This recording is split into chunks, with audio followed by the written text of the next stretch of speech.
What would you do if a disabled veteran looked Judge Caprio in the eye, apologized for something that never should have happened, and a courtroom full of strangers forgot how to breathe before the judge even spoke?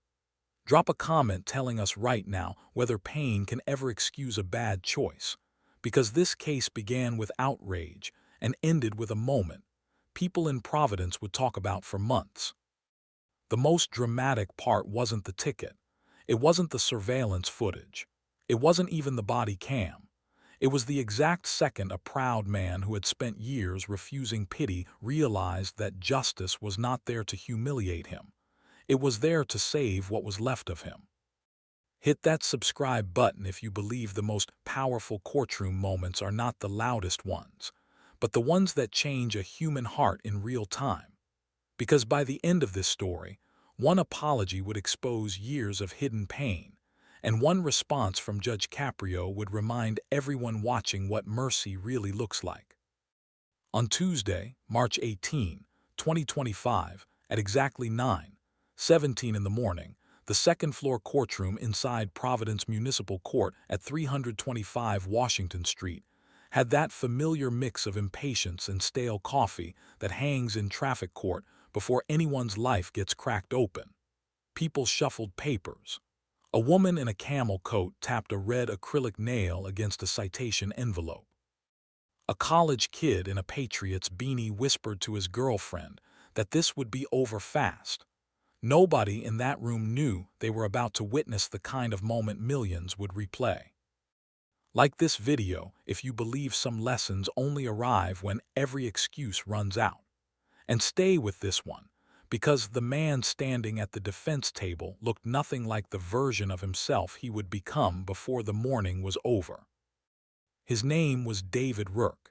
He was 44 years old, broad-shouldered, pale from too many sleepless nights, and dressed in a faded olive Carhartt jacket over a gray Under Armour hoodie that had begun to pill at the cuffs. He wore Levi's 501s, scuffed brown Merrell boots, and a black carbon fiber brace strapped along his left leg under the denim. A silver chain disappeared into his shirt collar. On that chain hung his wedding ring, even though his wife had moved out nearly 2 years earlier. Share this with someone who needs to see how quickly a courtroom can turn from judgment to grace. Because at first glance, David did not look like a man ready to apologize. He looked like a man prepared to fight the whole room.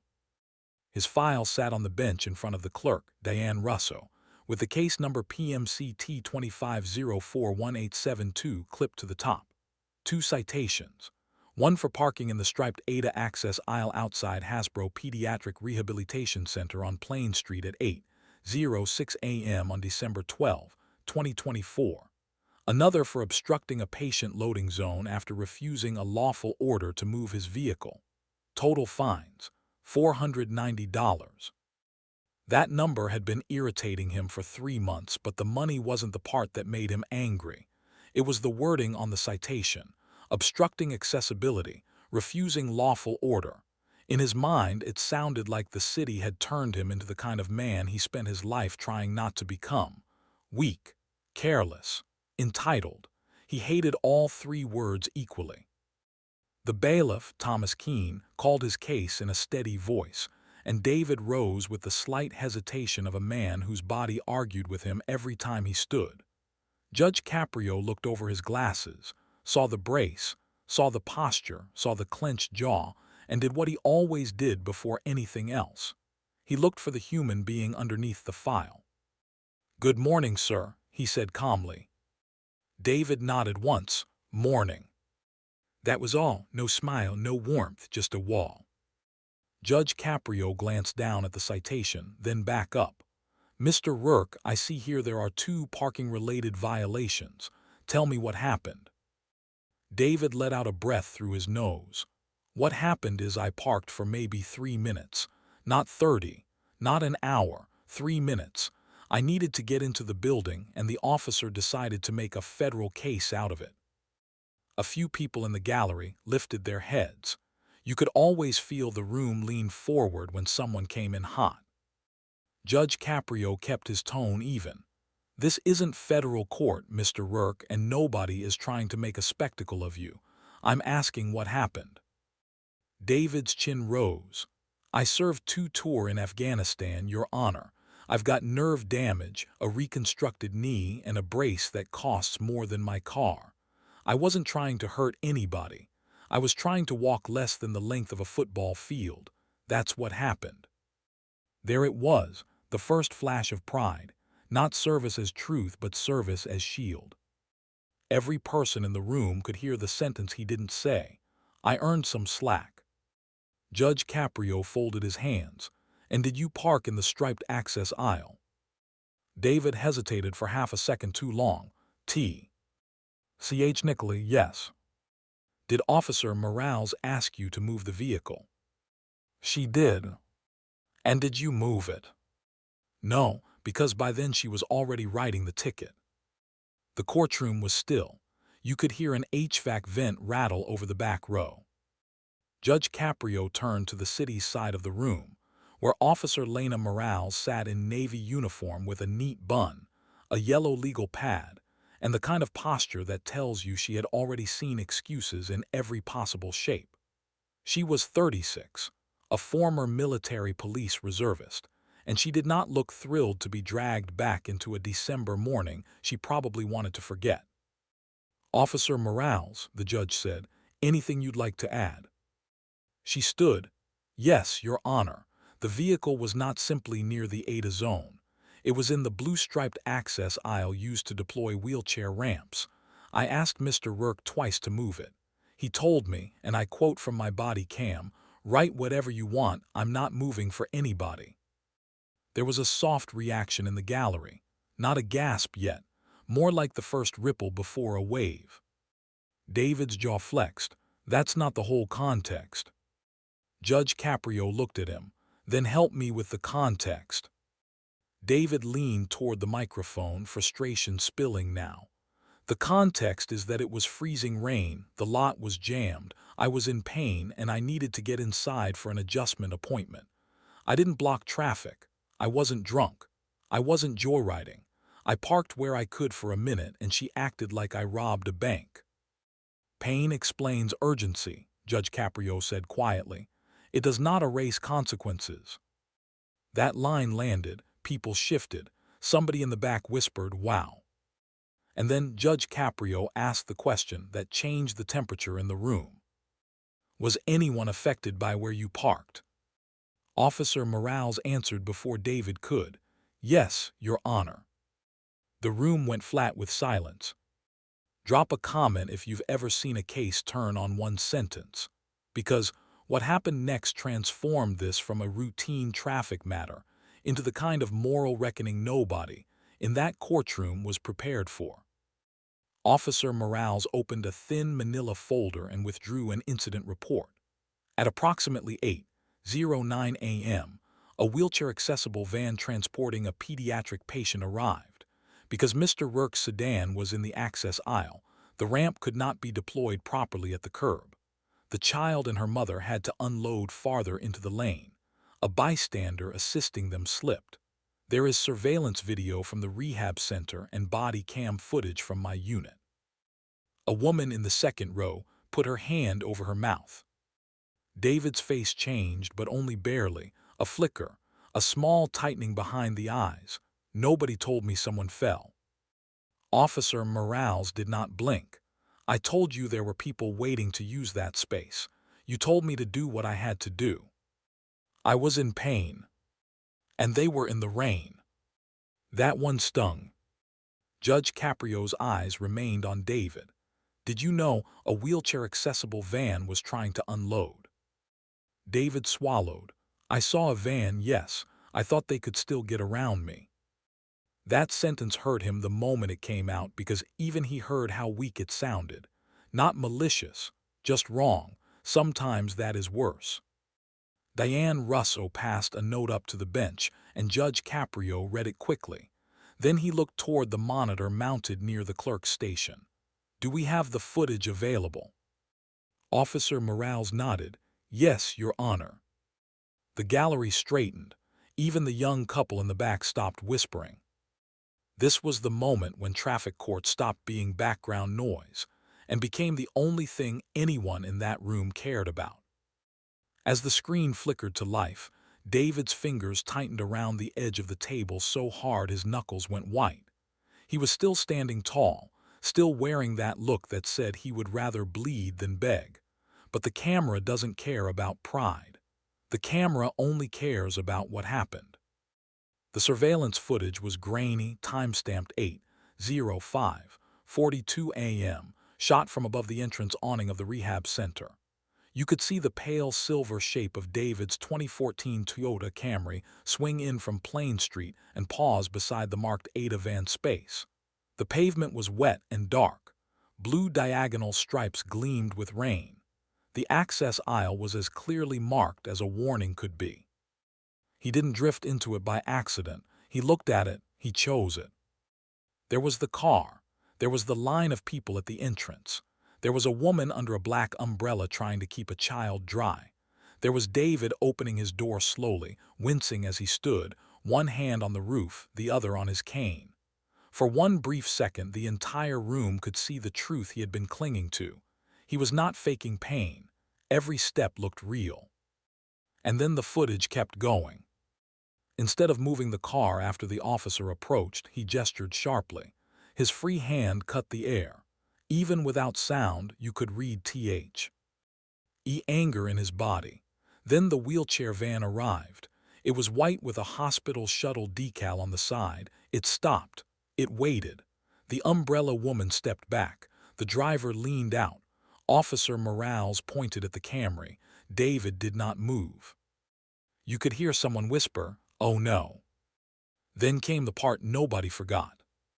A little girl in a bright pink North Face jacket sat inside the van, visible when the side door slid partway open. Her mother, later identified in the file as Marisol Vega, tried to angle the ramp. It couldn't lower fully because the Camry sat across the striped zone that was supposed to give it clearance. Rain blew sideways. Marisol closed the ramp, moved into the lane, reopened it, and a gray-haired man in a navy quilted jacket stepped forward to help. His shoes slipped on the wet paint. He caught himself against the van, but not before his shoulder hit hard. It wasn't dramatic enough for headlines. No ambulance, no blood on the pavement, just a child waiting in the cold, a mother struggling, an older man taking a hit he didn't deserve. Sometimes the ugliest harm is ordinary enough to be dismissed by the person who caused it. The screen froze, and Judge Caprio let the silence do its work. David looked at the monitor and then at the floor. The fight hadn't left him yet, but it had lost some air. He had come in angry at a fine. Now he was facing a room full of witnesses who had just watched his worst 3 minutes. Judge Caprio spoke with the kind of measured calm that forces a person to hear every word. "Mr. Rourke, did you see the little girl in that van?" David answered without looking up. "I saw movement. I didn't know." The judge raised a hand gently. "That's not what I asked. Did you see the little girl?" A beat passed. "Yes." "Did you understand why the striped area existed?" "Yes." "And did you move your vehicle?" "No." No one breathed. Hit that subscribe button if you believe accountability gets real when a person finally has to answer with one honest word.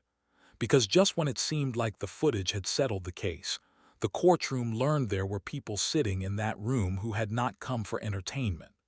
They had come because they were still carrying what happened that morning. From the third row, a woman slowly stood. She was maybe 32, with tired eyes, dark hair pinned in a low clip, a cream sweater under a black puffer coat, and a little girl's drawing folder tucked against her side. The child beside her wore purple noise-canceling headphones and swung her feet carefully from the bench. The pink jacket from the surveillance video hung over the seatback. Marisol Vega had been there the whole time. Judge Caprio looked surprised but not rattled. "Ma'am, are you involved in this matter?" Marisol nodded.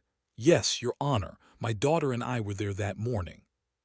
The little girl looked down and pressed her fingers against the folder's edge. Officer Morales confirmed it. That is the complainant listed on the incident report. Judge Caprio leaned forward slightly. Would you like to say something? Marisol walked to the microphone with the slow, deliberate steps of someone who had rehearsed this in her head and still wasn't sure her voice would cooperate.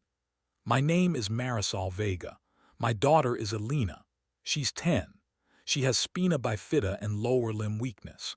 Tuesdays and Thursdays we go to rehab at Hasbro. That day it was raining and she had muscle spasms already before we got there. Her voice was soft, but every word landed. When we pulled up, that striped space was blocked. That space is not extra. It is not decoration. It's how the ramp comes down. It's how I get my daughter out without dropping her into the street. Elena kept her eyes on the folder. Marisol continued. We couldn't lower the ramp at the curb, so I had to back up and try from farther out. Cars were going around us. A man came to help me. He slipped.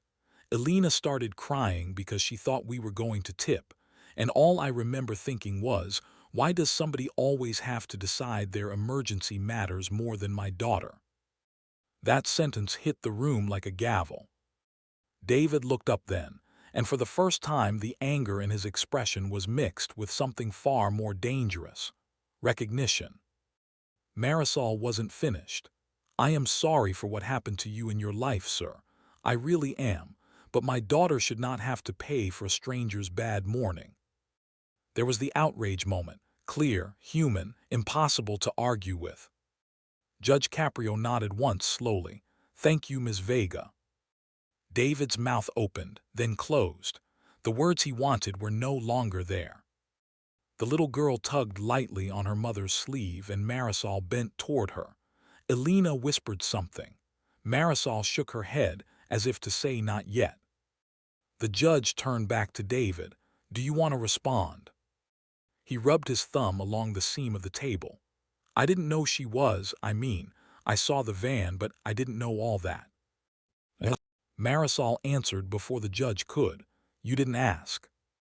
That was worse than being shouted at. It's easy to defend yourself against anger.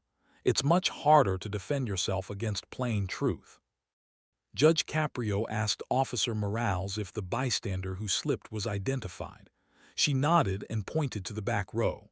A tall man with silver hair, broad hands, and a tan sling under his coat stood reluctantly.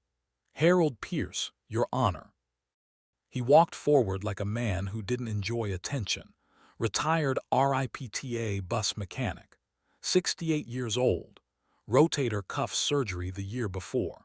He had been taking his wife to an infusion appointment in the adjoining medical building when he saw Marisol struggling with the ramp. Judge Caprio invited him to speak. Harold cleared his throat. I don't want trouble for anybody. I'm not here for revenge, but I did slip.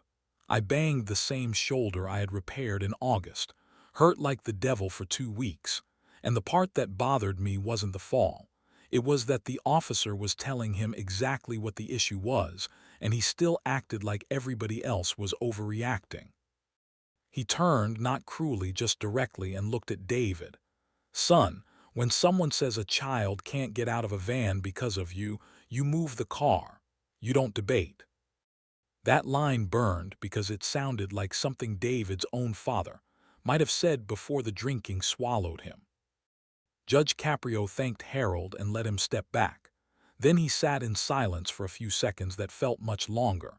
He had heard enough to find the violation. Anyone could see that. But there was something in David's posture that told him the legal question was already over. The real question was whether this man would keep hiding behind the injury or finally face the damage. Like this video, if you believe justice is strongest when the truth comes from ordinary people, not rehearsed speeches. Because the next revelation did not come from a lawyer. It came from David's own past, and once it reached the bench, the whole room understood that this case was about far more than a parking ticket. Judge Caprio looked at the file again. Mr. Rourke, are you a disabled veteran? Yes. Army. 10th Mountain. What was your rank? Staff Sergeant. And what kind of disability? David's answer came flat.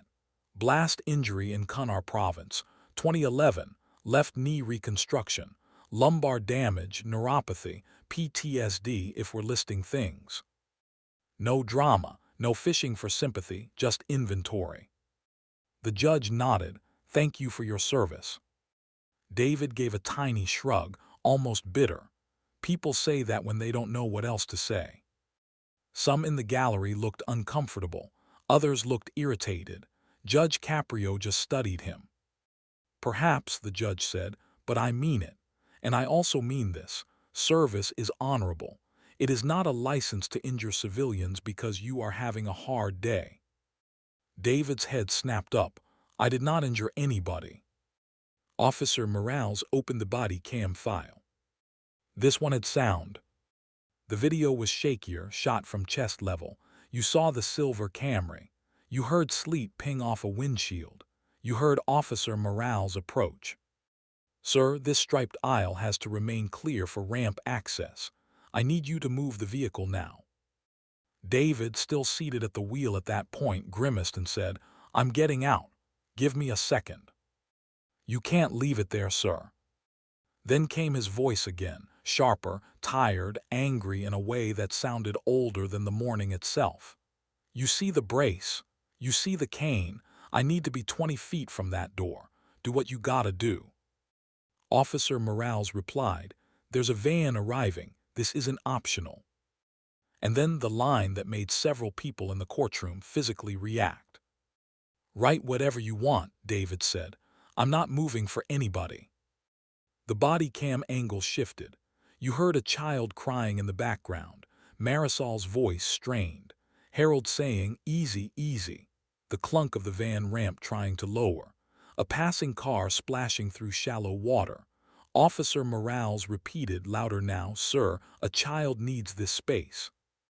David, halfway out of the car, muttered, Everybody needs something. The video cut. The silence afterward was different from before. Before, it had been curiosity. Now it was disappointment. Thick, collective disappointment. Everybody in the room knew those were the words that would go viral if the footage ever leaked. Everybody knew this was the kind of sentence strangers would use to define him forever. Everybody needs something. He knew it too. He stood there with his mouth set hard, but there was color rising under his skin now. Shame has a way of showing up before surrender does. Judge Caprio spoke slowly. Mr. Rourke, is that your voice? David stared at the monitor. Yes. Do you dispute the content? No. Would you like to explain why you said that? David's laugh came out dry and humorless. Because I was angry. At whom? He looked around as if the answer might be sitting somewhere in the gallery. Take your pick. The judge didn't let him hide in vagueness. No, sir, I won't take my pick, you tell me. That question opened something David had spent years trying to weld shut. At the system, he said first. Judge Caprio waited. At the pain. He waited again. At myself. There it was, quiet, raw, not enough to excuse anything but enough to make the room lean in again. David swallowed. I hadn't slept. My VA appointment had been pushed back twice. I was already late for a prosthetic fit consult in the same building. My ex-wife had texted that morning saying our daughter didn't want to come over that weekend because she was tired of me snapping at everything. Then I get there. There's no close parking, my leg S on fire, and this officer comes up before I'm even out of the car. Officer Morales looked like she had heard all of this before in pieces, but not together. David's voice hardened again, because vulnerability felt like standing without armor. And before anybody says it, no, that doesn't make what I said good. But I'm tired of everybody acting like if you put on a brace and take pills and smile politely, then you're somehow healed enough to be patient all the time. That line shook some heads in the gallery, but it also drew a quieter kind of attention, because now there was complexity.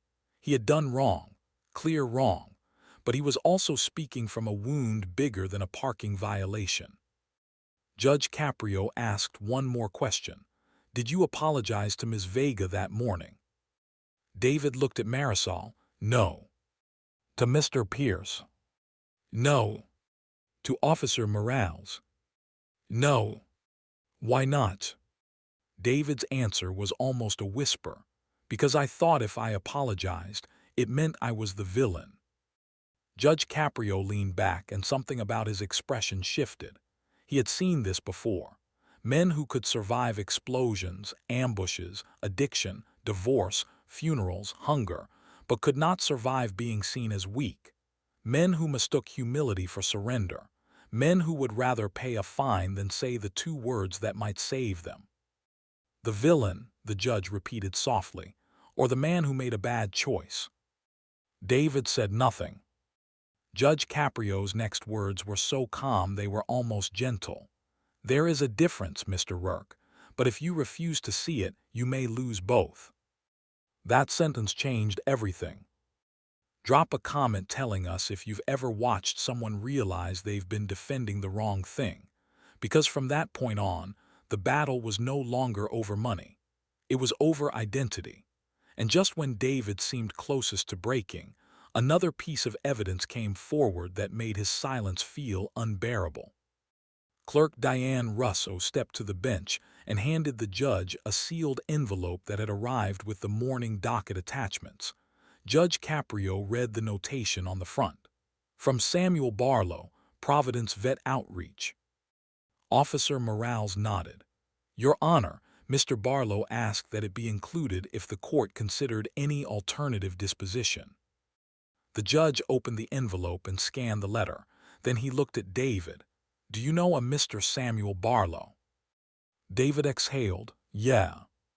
Who is he? My counselor, VA Outreach, former chaplain. Judge Caprio asked if he had any objection to the contents being summarized. David shook his head no. The judge read carefully, leaving out clinical details but not the heart of it.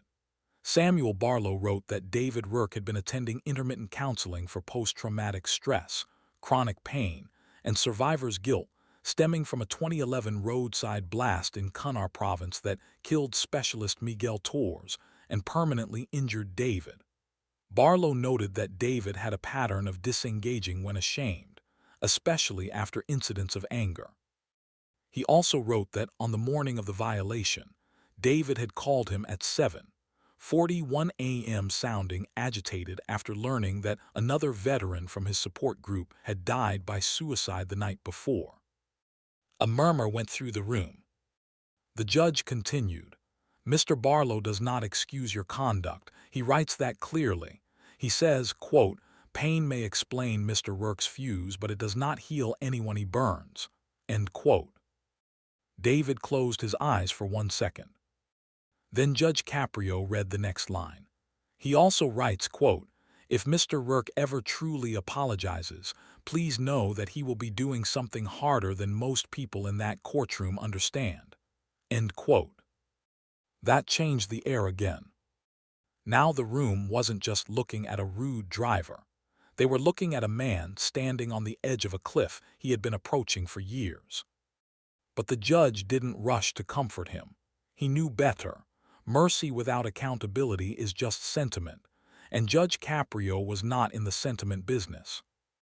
Mr. Rourke, he said, I appreciate Mr. Barlow's candor. I also appreciate Ms. Vega's courage and Officer Morales's professionalism. None of that answers the central question. Do you understand what you did? David Starr read at the table for so long people began to wonder if he would answer. Yes, he said finally. Tell me. He inhaled shakily. I used my pain like it made me more important than other people. The whole room seemed to freeze around that sentence. Judge Caprio nodded once. Go on. I saw what that space was for. I saw the van. I heard the officer, and I still decided my problem mattered more. Then when I knew I was wrong, I got mean so I wouldn't have to feel ashamed. Nobody moved. It was the first truly honest thing he had said all morning. Marisol's face softened by half an inch. Officer Morales uncrossed her arms. Even Harold Pierce seemed to tilt his head, as if measuring whether the man at the table had finally arrived. Judge Caprio said, "That is a beginning. It is not yet an apology." David looked up. His eyes had gone glassy, and he hated that anybody could see it. "I know." The judge's voice was low. "Then don't tell me what you know. Tell the people you harmed what you owe." This was no longer traffic court. This was confession under fluorescent lights. David turned toward Marisol first, and his throat worked before any sound came out. "Ms. Vega, I am sorry. Not sorry you had to come here. Sorry for what I did. Sorry your daughter had to sit in the cold because I acted like your time and her safety were beneath my mood. You were right. I didn't ask. I didn't care enough to ask." Marisol looked at him steadily. He turned to Harold. "Mr. Pierce, I'm sorry you got hurt helping because I wouldn't move my damn car." Harold gave a tiny nod, still guarded. David then faced Officer Morales. "Officer, I'm sorry for how I spoke to you. You were doing your job, and I tried to turn you into the enemy because it was easier than admitting I was wrong." That left one person. Judge Caprio. But David couldn't get there yet.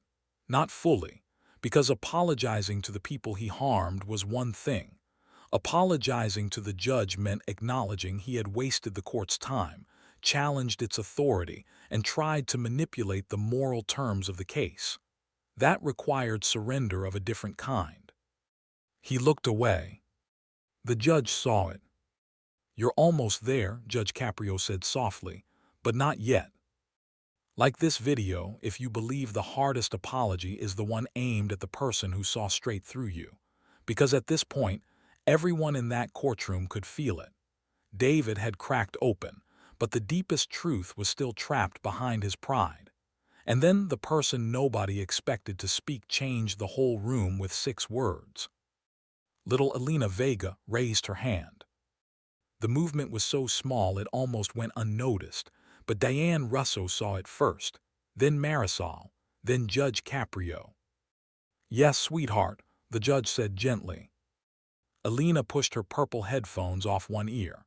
Her voice was tiny, careful, and completely fearless in the way only children can be. "Can I say something?" Judge Caprio smiled. "You may." She looked at David, not with anger but with the serious concentration of a child trying to say something exactly right. "When our van got stuck, I got scared, but I'm not scared now." No one in that room was prepared for how hard that would hit. Elena continued, "Mom says when people are hurting, they make hurting choices, but they still have to fix them." There were actual gasps then, real ones, sharp, uncontrolled. Marisol pressed a hand to her mouth. Harold looked down. Officer Morales blinked hard and looked toward the wall. Even Thomas Keene, the bailiff who had stood through 1,000 ordinary court mornings, shifted his weight like the floor had moved.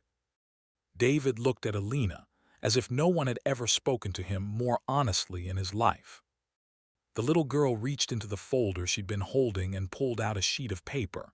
It was a drawing in marker, a silver car, a blue-striped space, a stick-figure judge with a big bench, a man with a cane, a little girl in pink, and over all of them in uneven purple letters the words "Be kind even when it hurts." Marisol whispered, embarrassed. She drew that after. Judge Caprio asked if the drawing could be shown, and Marisol handed it forward. Diane Russo carried it to the bench. The judge looked at it for several seconds. When he lifted his eyes again, the whole room could see the shine there. He turned the drawing slightly so David could see it. "Mr. Rourke," he said, "this child may have just said in one sentence what adults spend years in therapy trying to learn." David's lower lip trembled once, and he pressed it flat. He wasn't crying yet, but the body always knows before the mind does. He finally turned fully toward the bench. "Your Honor," he said, and now the voice was different, lower, broken open. "I owe you an apology too." Judge Caprio said nothing. He let him walk the rest of the way. I came in here trying to win, not trying to tell the truth. I used my service like it made me untouchable, and I used my injury like it made me exempt. I spoke like a man. Ho wanted pity and called it principle. I'm sorry for that. I'm sorry for disrespecting this courtroom. I'm sorry for wasting your patience. And I'm sorry for acting like the worst thing that happened that morning happened to me. That was the moment of realization. Real, total, irreversible. The room did not clap. It would have been wrong. It did something more powerful. It stayed silent. The kind of silence editors leave uncut because everyone watching leans closer to the screen. Judge Caprio folded his hands and looked at him for a long moment. The judge had heard many apologies in his life. Quick apologies, tactical apologies, apologies that arrived only after video footage ruined the lie. This one felt different because it cost something. David was not merely admitting fault. He was burying the version of himself that needed fault to be everybody else's problem. And still, the judge did not rush. Because a real apology has to survive the possibility that forgiveness may not come. "Mr. Rourke," he said at last, "do you know what I see when I look at you?" David shook his head. "I see a man who has suffered. I also see a man who has made other people suffer, because he was unwilling to let his own pain be witnessed without anger attached to it." You could hear a sniffle somewhere in the back row. Judge Caprio continued, "You are not the first veteran to stand before me, and I hope you listen carefully because this matters. A uniform can earn respect, but character has to keep it."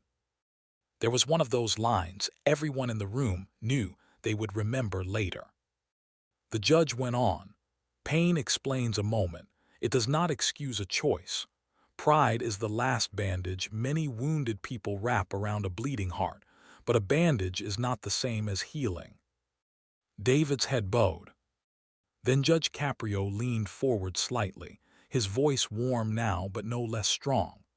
"The bravest apology is the one spoken after every excuse has died. That is what I heard from you today." People were openly crying now, quietly, controlled but crying. Share this with someone who needs to hear that accountability and compassion do not cancel each other out. Because Judge Caprio was not done, and what he said next is the reason this story would have millions talking if they ever saw the full courtroom tape. "Mercy," he said, "is not the opposite of justice. Mercy is justice with its eyes open." That line dropped into the room like light. Marisol wiped her cheek. Harold exhaled. Officer Morales looked down at her notebook, suddenly very interested in the blank page there. But the judge was still balancing the scales. "Now," he said, "I have choices. I can simply impose the fines. I can add compliance fees. I can congratulate myself for being stern and send you out that door with a payment plan and a lesson that will fade as soon as the receipt is printed." He paused. "Or I can ask whether this courtroom is interested only in collecting money, or in restoring something that should not be lost." That was the choice moment, clear, public, weighty. No one dared interrupt. Judge Caprio turned to Marisol. "Ms. Vega, you were directly affected. I never put that burden on victims, but I value your voice. If the court were to consider an alternative disposition that required service and repair rather than only a fine, would you object?" Marisol looked at Alina, then back at the judge. Her answer came with tears still sitting on her lashes. "No, Your Honor, I wouldn't object. I just want him to remember us the next time he feels angry." Judge Caprio nodded. Then he asked Harold Pierce the same question. Harold shifted his sling. "If he means what he said, I'd rather see him do something useful than write a check mad about it." Then the judge asked Officer Morales. That surprised everyone. She answered with the professionalism that had marked her from the start. "Your Honor, I wrote the citations because public access has to mean something. If the court believes structured accountability will protect that better than a standard fine, I support that." David looked like he could barely hold himself together. He had come in expecting to defend himself against punishment. Instead, the people he harmed were helping define a path back. And then, right when it seemed like the room had reached the emotional summit, Diane Russo approached the bench again with another envelope. "This was hand-delivered this morning," she whispered. Judge Caprio read the name on the front and raised his eyebrows slightly. Emma Rourke. David's head snapped up so fast his chair scraped. "My daughter." The judge looked at him.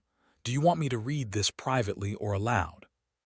David stared at the envelope as if it were a live wire. "I didn't know I don't know what it says." Judge Caprio asked again gently, "Do I have your permission?"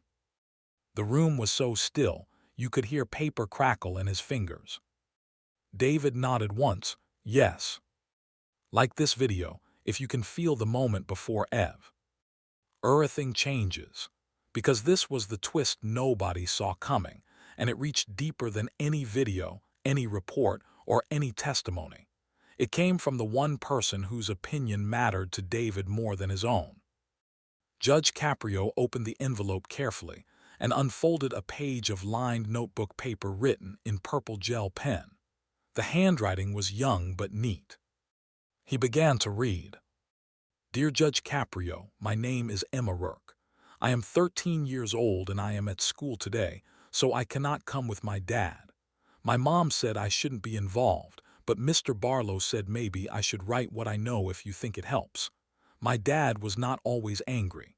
When I was little, he used to make me dinosaur pancakes and carry me on his shoulders even when his leg hurt. He still says sorry when he steps on the dog's tail, so if he has not said sorry to people, it means he is ashamed, not that he does not care." The room was already gone. Tears, tissue packets, a woman in the back shaking her head into her sleeve. The judge kept reading. "Sometimes my dad gets mad fast because loud noises and waiting and pain make him feel trapped. I know that is not an excuse. He tells me that all the time. But I want you to know that when he is mean, 5 minutes later he looks sad in a way that makes the whole room feel cold.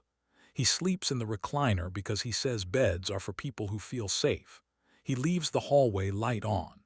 He checks the locks twice." David put his hand over his mouth. Judge Caprio's voice softened even more. "I got mad at him last month because he yelled when I spilled orange juice in his truck. He cried after, and I pretended not to see because I didn't know what to do. If he says sorry in your courtroom, please believe him, because my dad does not say sorry unless it hurts." Nobody could look at David now without seeing both the harm he had caused and the harm he had carried. The judge finished the letter. "I don't think he wants people to feel bad for him. I think he wants to stop feeling like a problem. Thank you for reading this. From Emma." Silence again, but now it was soaked with something more than grief. It was recognition, the kind that makes strangers sit up straighter because suddenly the person at the center of the story is not a symbol anymore. He is a father, a wounded father, a flawed father, a man who still had someone rooting for him. David was crying openly now, not the cinematic single-tear kind, not a neat collapse. His shoulders shook once, then again. He pressed his fingers into his eyes and tried to stop it, which only made it worse. Years of swallowed shame were finally too heavy to carry politely. "I didn't know she wrote that," he managed. Judge Caprio set the letter down with extraordinary care, as if it were evidence of the most fragile kind. "Mr. Rourke," he said, "everyone in this courtroom now understands two things at the same time. You were wrong, and you are still worthy of being called back to your better self."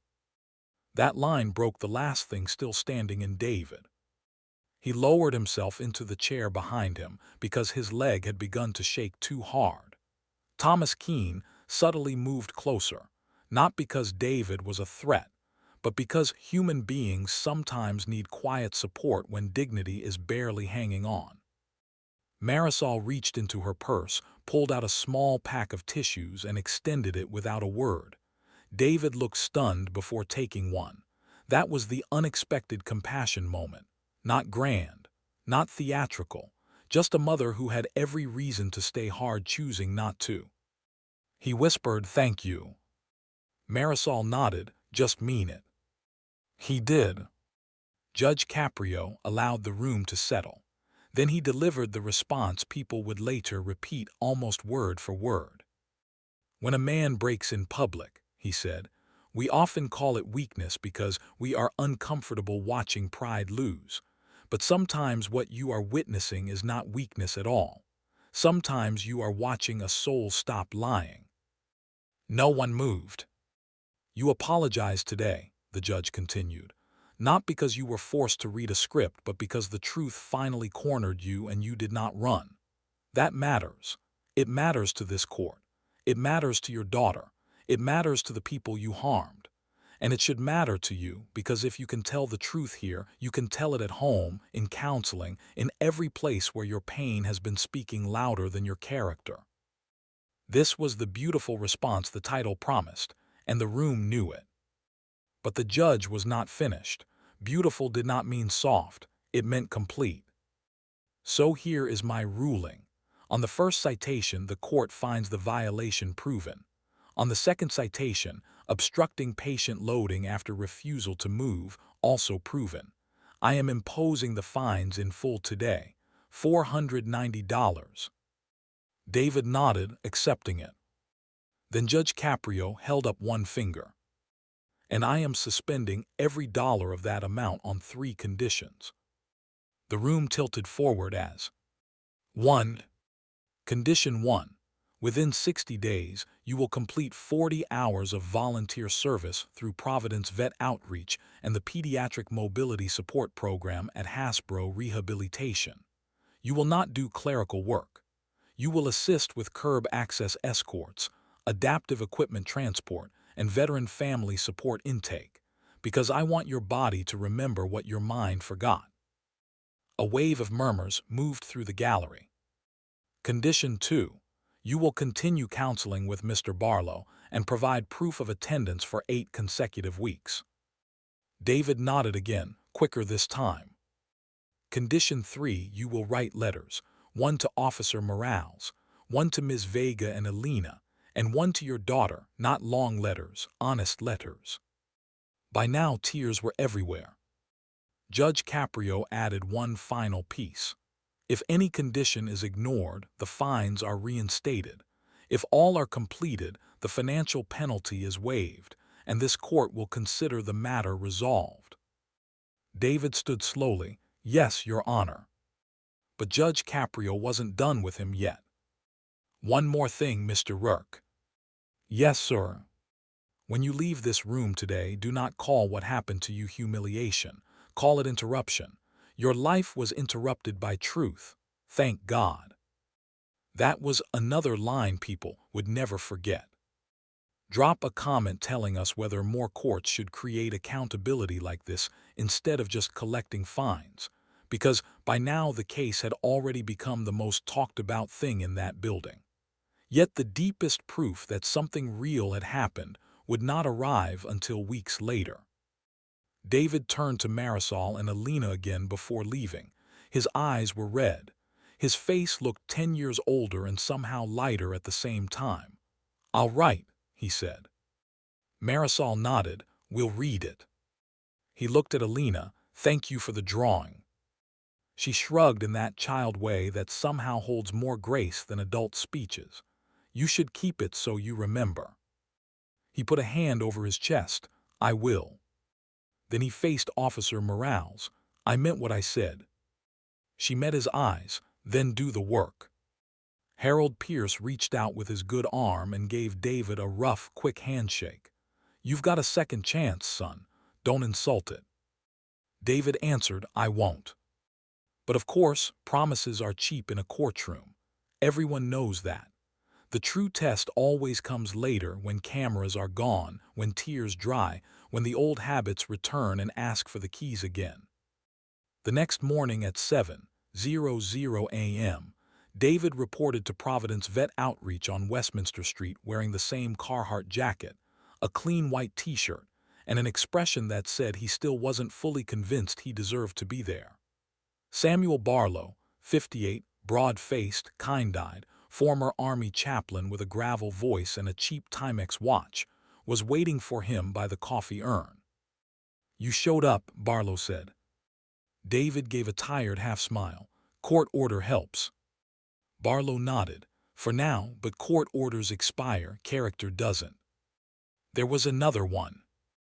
David started with simple tasks: carrying folded wheelchairs, escorting families from drop-off to entrance, pushing adaptive walkers into storage, logging donated crutches. At first he moved like a man doing penance. Head down, short answers, no eye contact. He did the work, but he did it like he expected judgment at every turn. Then, on his third volunteer shift, he saw a white shuttle van pull up by the entrance ramp. Marisol climbed out first. David froze. Alina was beside her, hair in 2 braids this time, wearing a yellow raincoat and sneakers with light-up soles. She saw him immediately and whispered something to her mother. Marisol gave him a look that wasn't warm yet, but wasn't cold either. David walked over slowly. "Hi." Marisol adjusted Alina's backpack. "Hi." He looked down at the pavement, at the perfectly clear striped access aisle, at the space he would now notice forever. "I asked Barlow if I could help with curb escort today. Figured I should start where I messed up." Marisol studied him for a second. "Good."